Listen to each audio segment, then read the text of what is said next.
जी sir लड़ाई मेरी sister दे मेरी मदर दे नाल हैगी है प्रॉपर्टी वास्ते।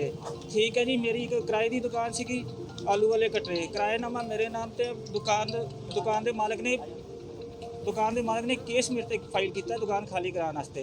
ਉਹਦੇ चलते हुए मेरी भैन ACP प्रवेश चोपड़ा जी नाल मिल के मौका देखने के बहाने मेरी दुकान पर कब्जा कर लिया। कब्जा करने तो बाद सर मेरी कोई सुनवाई नहीं हो रही। कि ਤੁਹਾਡੇ ਭੈਣ ਵੱਲੋਂ ਜੋ ਕੀਤਾ ਗਿਆ ਕਬਜ਼ਾ ਤਾਂ ਪੁਲਿਸ ਨੇ ਕਾਰਵਾਈ ਕੀਤੀ ਕੀ ਸਮਝਦੇ ਉਹ ਕਹਿੰਦੇ ਜੀ ਸਾਨੂੰ ਉੱਤੋਂ ਪੋਲੀਟੀਕਲ ਪ੍ਰੈਸ਼ਰ ਬਹੁਤ ਜ਼ਿਆਦਾ ਪਵਾ ਰਹੀ ਹੈ, ਅਸੀਂ ਕੁਝ ਨਹੀਂ ਕਰ ਸਕਦੇ। ਕੀ ਮੰਗ ਕਰਦੇ ਸਰ ਮੇਰੀ ਦੁਕਾਨ ਮੈਨੂੰ ਵਾਪਸ ਦਵਾਈ ਜਾਵੇ, ਮੇਰਾ ਕਬਜ਼ਾ ਠੀਕ ਹੈ ਜੀ, ਤਾਂ ਕਿ ਮੈਂ ਮਾਲਕ ਦੇ ਨਾਲ ਕੇਸ ਲੜ ਕੇ ਉਹਦਾ ਜੋ ਵੀ ਬਣਦਾ ਫਾਈਨਲ ਕਰਾਂ। ਤੁਹਾਨੂੰ ਪਤਾ ਪੋਲੀਟੀਕਲ ਪ੍ਰੈਸ਼ਰ ਕਿੰਨਾ ਵੱਲੋਂ ਆ ਰਿਹਾ? ਨਹੀਂ ਸਰ ਮੈਨੂੰ ਕੋਈ ਨਹੀਂ ਪਤਾ। ਠੀਕ ਹਾਂਜੀ ਕੀ ਨਾਮ ਤੁਹਾਡਾ? सर मेरा नाम राखी शर्मा है। ਕਿੱਥੇ ਰਹਿੰਦੇ ਜੀ? सर मेरा नाम राखी शर्मा बटाला रोड की रहने वाली ही है। ਹੋਇਆ ਕੀ ਤੁਹਾਡੇ ਵਾਸਤੇ? सर मेरी एक दुकान सी आलू वाले कट्टे लाला वाली गली ते जिहदा रेंट नोट मेरे हस्बैंड के नाम के उत्ते हैगा सीगा, इस टाइम भी हैगा ते उसदे चलते कोर्ट केस किया होया। दुकान के मालक ने मेरे हस्बैंड के उत्ते दुकान खाली कराने वास्ते, उसदे चलते हुए ACP प्रवेश चोपड़ा ने मेरी दुकान का कब्जा अर्चना ठाकुर ਨੂੰ ਦਿਲਵਾ ਦਿੱਤਾ। अर्चना ठाकुर जी मेरी ननान हैगी है, ਉਹ ਜੀ ਉਸ प्रॉपर्टी तीसरा पक्ष बिल्कुल जी तीसरा पक्ष बिल्कुल जी, ना वो किराएदार है ना वो मालक हैगी है। ठीक है ना, मालक संजय बागला ने जो साढ़े केस किया पहली बारी उन्हें ताला तोड़ने की कोशिश की, फिर 19 जनवरी ਨੂੰ फिर ताला तोड़ने की कोशिश की, 17 फरवरी ਨੂੰ जाके ACP सर को पेश हो के सानू फोन करवाया गया रीडर के कोलों। शाम ਨੂੰ ACP सर उत्थे आए, मौके के उत्ते आए, दुकान का ताला खुलवाया without any authority of court ते ताला खुलवा के उन्होंने कब्जा दवा के आप बाहर आ गए। और मेरे हस्बैंड कहने लगे जे तू हुण कोई भी गल की तो मैं तेरे ते पर्चा दर्ज कर देवांगा। किस हक तेरे नाल तुसीं पर्चा दर्ज कर दोगे जी? अरुण कुमार ठाकुर किराएदार हैगा उस दुकान का, कोई बाहरला बंदा नहीं हैगा जिहदे ते तुसीं पर्चा दर्ज कर दोगे। उसी तरह इस चीज़ में सानूं इन्हां कोल आंदे 3 महीने हो चुके हुए हैं। 5 जनवरी तो लैके अज जी 24 मार्च हो गई है। ਅਸੀਂ रोज़ इन्हां दे दफ्तर दे चक्कर कटते हैं, रोज़ अज इंसाफ मिलता, कल इंसाफ मिलता, परसों इंसाफ मिलता, 2 दिन होर दे दो, हफ्ता होर दे दो, 4 दिन होर दे दो, करते करते 3 महीने बीत गए। सर असी इन्ने इन्हां तो तंग आ चुके हैं, साडी पूरी लाइफ डिस्टर्ब हो गई हुई इन्हां दे करके। हाँ जी बिल्कुल सर, मैं रोज़ इत्थे आनी हाँ, अफसर कहते हैं, अफसर के नाल दे रीडर कहते हैं, जो छपाटे वो कहते हैं मैडम अज तुसीं फिर आ गए हो, मैडम तुसीं अज फिर आ गए हो। मैं क्या की करा सर, मैनू इंसाफ नहीं मिल रहा तो मैं आवांगी ना सर, मैं की करा, कित्थे जावां? मैं कमिश्नर साहब को भी परसों चौथ गई सीगी ते उन्होंने कहा सीगा, मैं सर मैं तुहानूं एप्लीकेशन दे के गई हाँ 18 फरवरी नूं, मैनू अज तक इंसाफ नहीं मिलिया, मैनू अज तक मेरी दुकान की चाबी वापस नहीं मिली, अर्चना ठाकुर ते पर्चा दर्ज नहीं होया, प्रवेश चोपड़ा के खिलाफ कार्रवाई नहीं हुई, ACP प्रवेश चोपड़ा सेंट्रल के खिलाफ। मैं दस की करा, मैं कित्थे जावां? अज मेरी प्रशासन के कोल यही मांग हैगी है कि मैनू न्याय दिलाया जाए। हाँ जी सर, मैं भुख हड़ताल पर बैठी हुई हाँ सर, जब तक मैनू न्याय नहीं मिलेगा मैं इत्थे ही बैठी रवांगी। अपना नाम? मेरा नाम पलक है।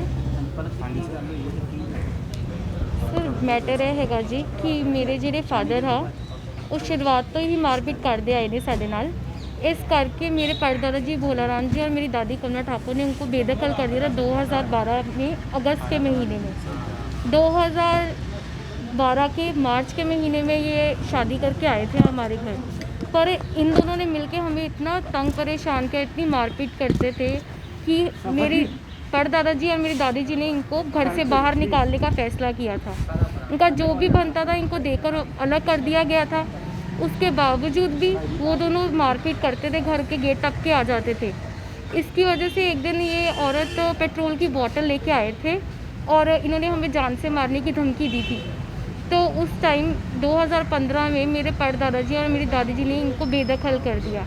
उसके बावजूद भी इन्होंने तंग करना नहीं रुका, तो उन्होंने वसीयत कर दी थी जिसमें जो भी मूवेबल, जो भी चल अचल, जो भी जायदाद थी मेरी दादी जी के नाम कर दी थी।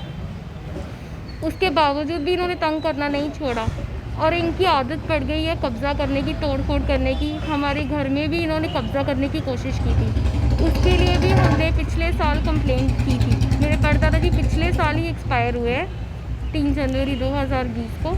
उसके बाद प्रॉपर्टी का केस चल रहा है कचहरी में, जो अभी जिस प्रॉपर्टी को लेके अभी जो झगड़ा चल रहा है उसकी भी केस कोर्ट में चला गया हुआ ऑलरेडी। इन्होंने वहाँ पे भी काफ़ी बार कब्जा करने की, ताला तोड़ने की कोशिश की है, पर उसकी चाबी हमारे पास थी, इसका कब्जा अभी भी हमारे पास ही है। और जो डीडीए कह रहे हैं 93 में हुई थी, उसकी कोई वैल्यू नहीं है, क्योंकि वो 93 में हुई थी और 11 महीने के लिए वैलिड थी, और वो सेकंड एप्लीकेंट थे। उसके बाद जो भी कब्जा था मेरे परदादा जी के पास रहा, भोला राम जी के पास, आप वहाँ जाके पूछ सकते हो, गली में जो भी दुकानें हैं वहाँ से मेरे ਮਾਮਲਾ ਜਿਹੜਾ ਵਾ ਧਰਨਾ ਲਗਾ ਕੇ ਪਰਿਵਾਰ ਬੈਠਾ ਤੁਹਾਡੇ ਹੀ ਆਫਿਸ ਦੇ ਬਾਹਰ। ਇਹ ਕੋਈ ਪਰਿਵਾਰ ਦਾ ਇੱਕ ਮਸਲਾ ਫੈਮਿਲੀ ਹੈ। ਉਸ ਫੈਮਿਲੀ 'ਚ ਪੋਲਾ ਸਿੰਘ ਜਿਹੜੇ ਪੋਲਾ ਠਾਕੁਰ ਹੈਗੇ ਸੀਗੇ, ਉਹ ਬਜ਼ੁਰਗ 160 ਸਾਲ ਦੀ ਉਹਨਾਂ ਦੀ ਮੌਤ ਹੋ ਗਈ ਹੈ। ਉਹ ਦੁਕਾਨ ਕਰਦੇ ਸੀ ਪਿਛਲੇ 50-60 ਸਾਲ ਤੋਂ, ਕਿਰਾਏ ਦੀ ਦੁਕਾਨ ਸੀ। ਤੇ ਇਹਨਾਂ ਦੇ ਜਿਹੜਾ ਬੇਟਾ ਪੋਤਰਾ ਅਰੁਣ ਕੁਮਾਰ ਨੇ ਐਲੀਗੇਟ ਕੀਤਾ ਕਿ ਵੀ ਮੇਰੀ ਦੁਕਾਨ ਸੀਗੀ, ਜਦ ਕਿ ਇਹ ਦੁਕਾਨ ਉਹਨਾਂ ਦੀ ਨਹੀਂ ਸੀ ਹੈਗੀ। ਇਹ ਦੁਕਾਨ ਭੋਲਾ ਠਾਕੁਰ ਜੀ ਕਰਦੇ ਸੀਗੇ। ਉਹਨਾਂ ਦੀ ਪਰਿਵਾਰ ਨੇ ਅਰੁਣ ਤੇ ਉਹਨਾਂ ਦੀ ਵਾਈਫ ਨੂੰ, ਥਰਡ ਵਾਈਫ ਨੂੰ, ਪਿਛਲੇ 8-10 ਸਾਲ ਤੋਂ ਡਿਸਓਨ ਕੀਤਾ ਪ੍ਰਾਪਰਟੀ ਤੋਂ। ਸੋ ਇਹ ਮਾਮਲਾ ਪਰਿਵਾਰ ਦਾ ਹੈਗਾ। ਇਹ ਰਾਖੀ ਸ਼ਰਮਾ ਜੀ ਕਹਿੰਦੇ ਨੇ ਕਿ ਮੇਰੀ ਸੁਤੇਲੀ ਬੇਟੀ, ਸੁਤੇਲਾ ਬੇਟਾ ਔਰ ਮੇਰੀ ਨਨਾਣ ਔਰ ਮੇਰੀ ਸੱਸ ਦੇ ਉੱਤੇ ਕੇਸ ਦਰਜ ਕਰ ਦਿਓ ਕਿ ਇਹਨਾਂ ਨੇ ਕਬਜ਼ਾ ਕਰਨ ਦੀ ਕੋਸ਼ਿਸ਼ ਕੀਤੀ ਹੈ, ਜਦ ਕਿ ਇਹੋ ਜਿਹੇ ਹਾਲਾਤ ਕੋਈ ਸਾਹਮਣੇ ਨਹੀਂ ਆਏ। ਸਰ ਸਭ ਤੋਂ ਵੱਡੀ ਗੱਲ ਹੈ ਕਿ ਜਾਇਦਾਦ ਦਾ ਇਹ ਮਸਲਾ ਨਹੀਂ ਗਾ, ਇਹ ਸਿਰਫ ਕਿਰਾਏ ਦੀ ਦੁਕਾਨ ਦਾ ਮਸਲਾ ਹੈ। ਤਾਂ ਉਹ ਕਹਿ ਰਹੇ ਕਿ ਕੋਰਟ ਦੇ ਵਿੱਚ ਕੇਸ ਵੀ ਚੱਲਦਾ ਪਿਆ, ਤਾਂ ਉਸ ਦੇ ਬਿਹਾਵ ਉੱਤੇ ਪੁਲਿਸ ਦਾ ਕੋਈ ਹੱਕ ਹੈਗਾ ਕਿ ਕਬਜ਼ਾ, ਕਿਉਂਕਿ ਤੁਹਾਡੇ ਤੇ ਇਲਜ਼ਾਮ ਲਗਾ ਰਹੇ ਕਿ ਤੁਸੀਂ ਖੁਦ ਆਏ ਸੀ ਵੀ ਕਬਜ਼ਾ ਇਹਨੂੰ ਦੇ ਦਿੱਤਾ ਜਾਵੇ, ਨਹੀਂ ਤੇ ਤੁਹਾਡੇ ਤੇ ਪਰਚਾ ਦਰਜ ਕਰ ਦਿੱਤਾ ਜਾਏਗਾ ਤੁਹਾਡੇ ਵੱਲੋਂ। ਦੇਖੋ ਜੀ, ਜਦੋਂ ਸਾਰਾ ਮਾਮਲਾ ਮੇਰੇ ਧਿਆਨ 'ਚ ਆਇਆ ਜੀ, ਕਿਉਂਕਿ ਦੋਨੋਂ ਪਾਰਟੀਆਂ, ਕਦੀ ਉਹ ਪਾਰਟੀ ਤਾਲਾ ਤੋੜਨ ਦੀ ਕੋਸ਼ਿਸ਼ ਕਰਦੀ ਹੈ, ਕਦੀ ਦੂਸਰੀ ਪਾਰਟੀ ਤਾਲਾ ਤੋੜਨ ਦੀ ਕੋਸ਼ਿਸ਼ ਕਰਦੀ ਹੈ। ਦੋਨੋਂ ਆਪਣਾ ਆਪਣਾ ਹੱਕ ਜਮਾਉਣ ਦੀ ਕੋਸ਼ਿਸ਼ ਕਰਦੀ ਹੈ।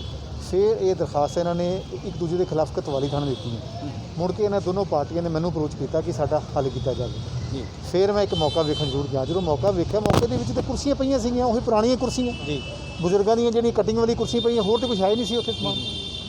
ਨਾ ਕੋਈ ਹੋਰ ਕੋਈ ਕੰਮ ਕੀਤਾ ਗਿਆ ਸੀ ਉੱਥੇ, ਸਿਰਫ ਕਟਿੰਗ ਦੀ ਦੁਕਾਨ ਜ਼ਰੂਰ ਸੀ ਜਿੱਥੇ ਕਟਿੰਗ ਵਾਲਾ ਸਮਾਨ ਪਿਆ ਸੀ। ਹੱਲ ਕੀ ਹੈ ਸਰ? ਛਵੀ ਖਰਾਬ ਹੋ ਰਹੀ ਹੈ ਪੁਲਿਸ ਦੀ, ਲੋਕ ਦੇਖਦੇ ਪਏ, ਇਹਦਾ ਹੱਲ ਕੀ? ਦੇਖੋ ਜੀ, ਲੋਕ ਦੇਖ ਰਹੇ ਨੇ, ਲੋਕਾਂ ਨੂੰ ਇਹ ਪਤਾ ਹੋਣਾ ਚਾਹੀਦਾ ਕਿ ਸਾਨੂੰ ਕੋਈ ਹੱਕ ਨਹੀਂ, ਨਾ ਹੀ ਅਸੀਂ ਕੋਈ ਕੰਮ ਐਸਾ ਕੀਤਾ, ਨਾ ਹੀ ਪੁਲਿਸ ਡਿਪਾਰਟਮੈਂਟ ਨੇ ਕਿਸੇ ਤੇ ਕਬਜ਼ਾ ਕਰਾਇਆ, ਨਾ ਸਾਡੀ ਕੋਈ ਮਨਸ਼ਾ ਹੈਗੀ ਹੈ।